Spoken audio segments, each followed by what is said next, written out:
Olá! Você conhece as doenças metabólicas? Talvez por esse nome pareçam desconhecidas, mas é nesse grupo de doenças que estão as temidas diabetes e a hipercolesterolemia, mais conhecida como colesterol alto. Essas doenças estão relacionadas a problemas nas reações químicas do nosso metabolismo. O projeto Doenças Metabólicas, desenvolvido na Escola de Farmácia da UFOP, busca identificar a incidência dessas doenças nos moradores de Ouro Preto, além de divulgar informações sobre a diabetes e a hipercolesterolemia. No primeiro levantamento realizado pela pesquisa, foram investigados os exames de 8.056 pacientes de Ouro Preto atendidos pelo LAPAC, o Laboratório Piloto de Análises Clínicas, entre janeiro de 2019 e fevereiro de 2021. Os resultados apontaram que 61% desses pacientes apresentaram algum tipo de doença metabólica. 15% foram diagnosticados com diabetes, 35% com a pré-diabetes e 5% com hipercolesterolemia. A professora Daiane Fátima Engel, coordenadora do projeto, conversou com a gente sobre o assunto. Ela explicou que a taxa de diabetes encontrada em Ouro Preto foi 3 vezes maior que o índice médio do Brasil. Já em relação ao colesterol alto, a taxa foi menor que a média brasileira. A professora também falou sobre os riscos à saúde que essas doenças oferecem e como evitá-las. Veja na entrevista.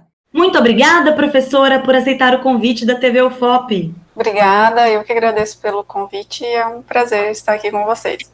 Professora, eu gostaria que a senhora começasse explicando para a gente, por favor, o que são as doenças metabólicas. Bom, então nós temos diversos tipos de doenças metabólicas, né? Então, por exemplo, no nosso estudo nós trabalhamos com duas em particular, a diabetes e a hipercolesterolemia. Então, são doenças onde a gente tem distúrbio no processamento de macromoléculas importantes para o nosso organismo, no metabolismo dessas macromoléculas, por isso são chamados doenças metabólicas. Então, por exemplo, a gente tem um aumento de glicose no sangue e um aumento de colesterol no sangue. Então, um distúrbio no metabolismo dessas macromoléculas. E quais riscos as doenças metabólicas podem trazer à saúde das pessoas? Por exemplo, o aumento de açúcar no sangue, de glicose no sangue, pode propiciar o desenvolvimento de diferentes complicações. Então, por exemplo, doença renal, doença vascular, então pode prejudicar algumas características dos nossos vasos sanguíneos, e isso pode levar uma má irrigação das extremidades, por exemplo, lá dos pés, então pode ter uma dificuldade de cicatrização, por exemplo, porque não está chegando sangue adequadamente, pode ter prejuízo na visão por conta dessa má vascularização na visão, pode ter alteração na sensibilidade nervosa, porque esse excesso de açúcar no sangue prejudica a sensibilidade nervosa, a condução nervosa. Com relação ao colesterol, o aumento do colesterol, isso é bem famoso, né? Ele está relacionado com o risco de desenvolver doença cardiovascular. O que é? Então, aquele famoso entupimento das artérias, deposição de gordura nos vasos, que são bem importantes para irrigar grandes órgãos, né? E esse entupimento das artérias, né, pode chegar a um grau tão severo que pode haver um rompimento, né, dessa parede, digamos assim, cheia de gordura, que pode levar ao famoso infarto do miocárdio, acidente vascular cerebral. Então, são condições onde a gente tem interrompimento do suporte sanguíneo por conta dessa placa de gordura, de colesterol que se desprende, e isso provoca sequelas bem importantes. Quais fatores influenciam para o desenvolvimento das doenças metabólicas? Basicamente, existem fatores genéticos, né, a idade, o sexo. No entanto, o que é mais comum são, de fato, os hábitos de vida, então, relacionados com a alimentação e a inatividade física. Então, particularmente, a diabetes e a hipercolesterolemia, elas têm muita relação com o consumo de alimentos ultraprocessados, aqueles que são ricos em gorduras e açúcares, e com a inatividade física, né? Então, a baixa prática de atividade física, de gasto de energia realmente no dia a dia. Daiane, vamos falar agora sobre o projeto que a senhora coordena na UFOP, o projeto Doenças Metabólicas. Qual é o objetivo dele e como ele vem sendo desenvolvido? Eu coordeno um projeto de pesquisa e extensão, onde nós estamos olhando para os pacientes que são atendidos no Laboratório de Análises Clínicas da UFOP, o LAPAC. Então, dentre estes, de todos os pacientes que frequentam o LAPAC, que vão fazer seus exames de sangue lá, nós estamos verificando qual é a porcentagem desses pacientes que têm alguma doença metabólica, essas duas que eu mencionei, diabetes e hipercolesterolemia. E, numa segunda etapa do projeto, o objetivo é verificar se, dentre estes pacientes que têm alterações metabólicas, existe alguma alteração de nível neurológico, particularmente sintomas de depressão e declínio cognitivo, que são pequenos prejuízos de memória. Os resultados trazidos pelos primeiros levantamentos do projeto mostraram que 61% dos pacientes de Ouro Preto investigados pela pesquisa possuem alguma doença metabólica. O que esse dado revela? Essa porcentagem é alta? Ela acompanha as taxas da população brasileira de forma geral? Então, quando a gente fala desses 61%, a gente juntou diferentes doenças metabólicas, né, hipercolesterolemia e o diabetes. Então, o que a gente fez foi olhar separadamente a incidência de diabetes nos pacientes que frequentam o LAPAC, que fazem seus exames lá, ela é maior ou menor do que na população brasileira. Então, para o diabetes, no nosso estudo, o resultado foi 3 vezes maior, então uma incidência maior do que no Brasil em geral. Já para a hipercolesterolemia foi menor, então foi mais ou menos a metade do que é a média nacional. O estudo que o projeto vem desenvolvendo, ele também busca detectar nesses pacientes, como a senhora já mencionou, distúrbios cognitivos e psiquiátricos.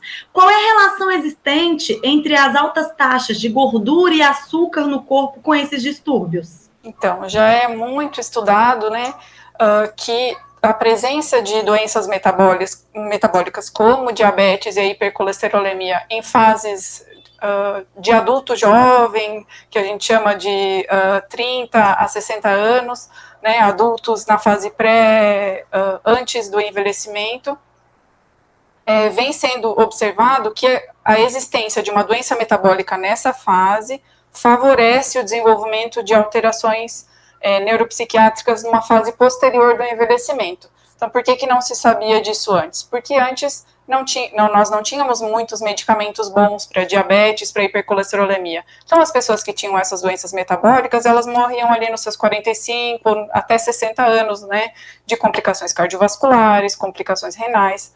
E hoje, né, com o advento dos fármacos, com o advento da medicina, essas pessoas que se cuidam, que fazem o tratamento adequado, elas têm uma vida longa e saudável aí por muito tempo. Então, é possível observar que, apesar da condição metabólica estar controlada, nessas pessoas, quando elas atingem uma idade maior, né, uma idade acima dos 60 anos, a incidência de desenvolvimento de, por exemplo, prejuízo cognitivo, depressão, nessas pessoas, ela é um pouco maior do que nas outras pessoas de mesma idade que não têm nenhuma alteração metabólica. Em relação à diabetes, o estudo mostrou que 15% dos pacientes analisados de Ouro Preto foram diagnosticados com a doença e que 35% possuem a pré-diabetes. A senhora poderia explicar para a gente o que seria a pré-diabetes e como ela pode se transformar em diagnóstico da doença? O diagnóstico da diabetes, um dos critérios, né, é um valor de glicose lá no exame de sangue em jejum acima de 126 miligramas por decilitro. No pré-diabetes, quando a gente faz o exame de glicemia de jejum, a gente tem lá um valor entre 100 e 126. Por quê? É considerado que indivíduos saudáveis, com metabolismo considerado excelente, né, a sua glicemia de jejum é abaixo de 100, né, então é até 99 miligramas por decilitro.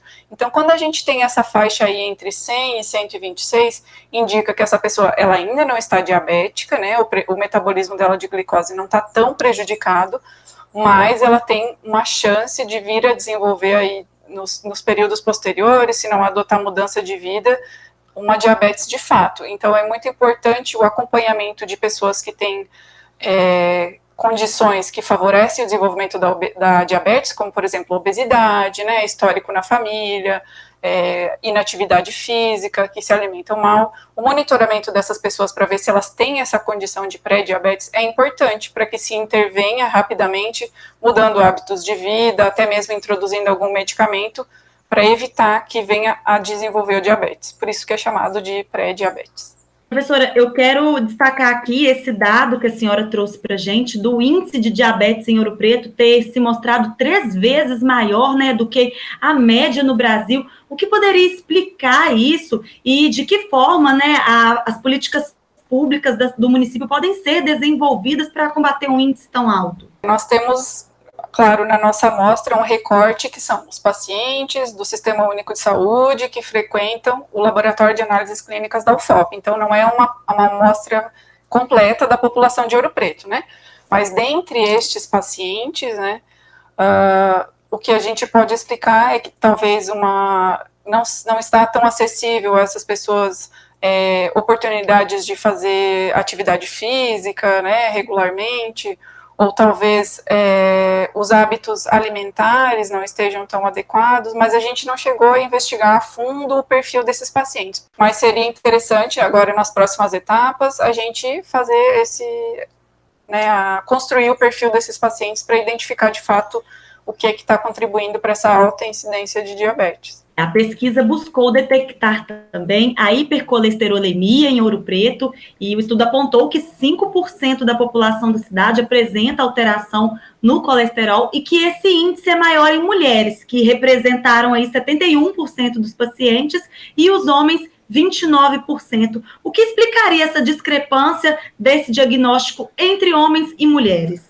Particularmente, no Laboratório de Análises Clínicas da UFOP, a porcentagem de pacientes que vai é maior de mulheres, realmente. Então, esse dado ele pode estar um pouco enviesado, de fato, pela característica da população que é atendida no laboratório. Daiane, para finalizar, eu gostaria que você trouxesse para a gente algumas dicas e recomendações para as pessoas evitarem as doenças metabólicas. Bom, então, o lema clássico, né? Alimentação saudável e prática de atividade física. Então, na alimentação, particularmente, dá preferência para alimentos que a gente prepara em casa, então, não alimentos ultraprocessados, que são aqueles que a gente compra embalados no mercado, né? Então, biscoito, bolachinha recheada, ou um alimento já pré-pronto, né, na prateleira do mercado. Então, dá preferência para legumes,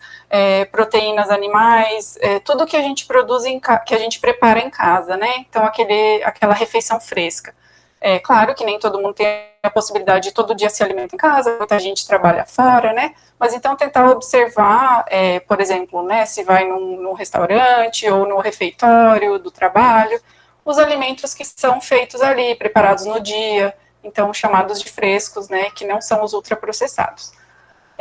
Evitar o consumo de alimentos que são ricos em gorduras e açúcares, né? Então, por exemplo, na sobremesa, em vez do sorvete, preferir uma fruta e esse tipo de coisa. E a prática de atividade física, né? Então, um pouquinho por dia, né? Uma caminhada, se o trabalho é um pouquinho próximo, dá preferência para de vez em quando ir caminhando ou voltar caminhando, né? Então, fazer um caminho diferente todo dia para estimular esse desejo de se locomover mais, de gastar mais energia, porque esse aumento na incidência das doenças metabólicas está muito relacionado ao fato de que os postos de trabalho atuais, né, eles são muito mais sedentários, né, do que costumavam ser antigamente, que a gente gastava muito mais energia. Então, as tarefas hoje, elas estão muito mais automatizadas, né, ainda mais agora nessa época de pandemia. Muito obrigada, professora, mais uma vez, eu agradeço por ter aceitado o nosso convite e ter trazido essas informações tão valiosas.